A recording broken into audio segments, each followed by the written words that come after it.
1513 है। न तो सैटेलाइट थे, न ग्लोब मैप्स। फिर भी एक तुर्की एडमिरल ने ऐसा नक्शा बनाया जिसमें दुनिया के वो हिस्से दिखे जो उस समय तक खोजे भी न गए थे। ये है पीरी रेस मैप, वो नक्शा जिसने इतिहासकारों को आज तक हैरान कर रखा है।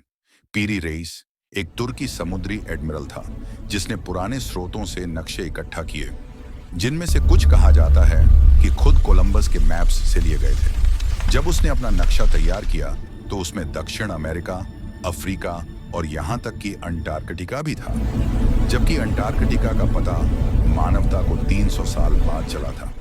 और सबसे हैरान कर देने वाली बात, नक्शे में अंटार्कटिका बर्फ के बिना दिखाया गया था, जैसे वो कभी हरी भरी जमीन थी। नासा और जियोलॉजिस्ट ने कहा कि यह चित्रण सही है।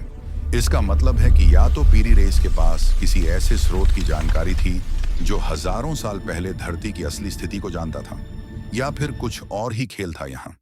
कुछ लोग कहते हैं कि यह खोई हुई सभ्यताओं का ज्ञान था, अटलांटिस की तकनीक, जबकि अन्य वैज्ञानिक कहते हैं कि शायद ये एक अनुमान भर था जो सही बैठ गया।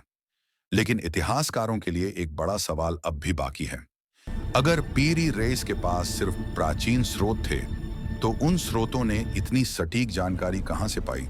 नक्शे का सिर्फ एक हिस्सा ही मिला है, बाकी भाग आज तक लापता है। क्या बाकी हिस्सों में ऐसे राज छिपे हैं जो इतिहास को फिर से लिख सकते हैं? कुछ विशेषज्ञों का कहना है कि ये मैप किसी प्राचीन एरियल मैपिंग टेक्नोलॉजी का नतीजा है, जो मानव सभ्यता से पहले किसी उन्नत संस्कृति के पास थी।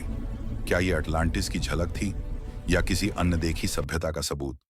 500 साल बाद भी पीरी रेस मैप इतिहास की सबसे रहस्यमय पहेलियों में से एक है।